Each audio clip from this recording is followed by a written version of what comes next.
শুরু করছি শাওন পাকশালা কবিতার ছন্দে। ভিডিও দেখে রান্না করুন মনের আনন্দে। নমস্কার বন্ধুরা, শাওন পাকশালাতে সবাইকে স্বাগত জানাই।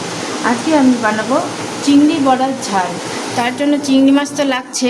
আমি মিডিয়াম সাইজের চিংড়ি মাছগুলো ভালো মতো করে বেছে ধুয়ে নিয়ে আমি 5টা কাঁচা লঙ্কা দিয়ে একটা মিহি পেস্ট তৈরি করে নিয়েছি।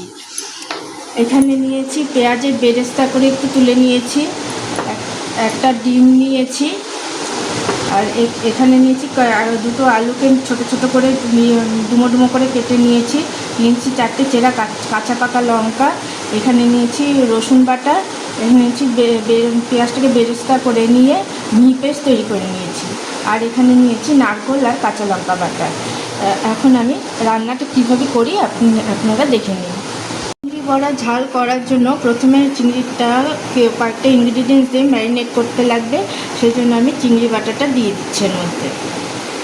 এখন এর মধ্যে দিয়ে দিচ্ছি পেঁয়াজের বেরেস্তা, নিয়েছি নারকেল আর কাঁচা লঙ্কা বাটা, দিয়ে দিচ্ছি একটা ডিম ফাটিয়ে দিচ্ছি, চালের গুঁড়ো অল্প দিচ্ছি, কর্নফ্লাওয়ার 2 চামচ,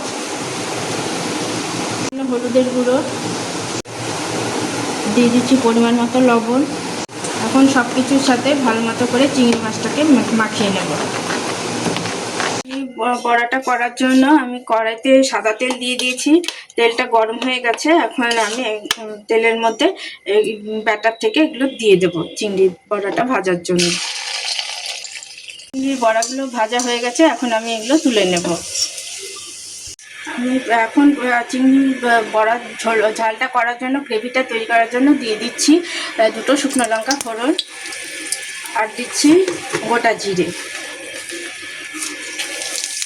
কি সুন্দর গন্ধ বেরোতে শুরু করছে। এখন আমি এর মধ্যে দিয়ে দেবো কেটে ধুয়ে রাখা আলুগুলোকে একটু ভেজে নেব হালকা করে।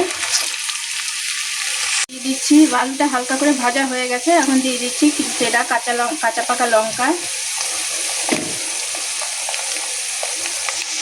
দিয়ে দিচ্ছি পেঁয়াজটাকে বেরেস্তা করে যে পেস্ট করে রেখেছিলাম সেই পেস্টটা দিয়ে দিচ্ছি, রসুন বাটা, নারকেল আর কাঁচা লঙ্কার পেস্ট, দিয়ে দিচ্ছি জিরের গুঁড়ো,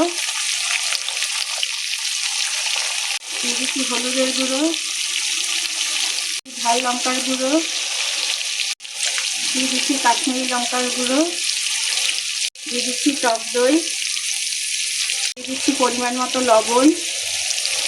সমস্ত ইনগ্রিডিয়েন্টসের সাথে তেলের সাথে ভালো মতো করে আলুর সাথে ভালো মতো করে সমস্ত মশলাগুলো কষে নেব। আজটাকে কিন্তু মিডিয়ামেই রেখেছি। সমস্ত মশলাকে ভালো মতো করে কষে নিয়েছি। দেখুন সুন্দর মতো তেল ছেড়ে গেছে সমস্ত মশলা থেকে।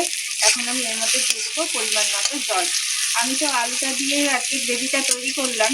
আপনারা যদি আলু দিতে না চান তাহলে আলুটা স্কিপ করে যে এমনি গ্রেভিও করতে পারি। আমি আলুটা ভালোবাসি, তার জন্য আমি আলুটা দিলাম।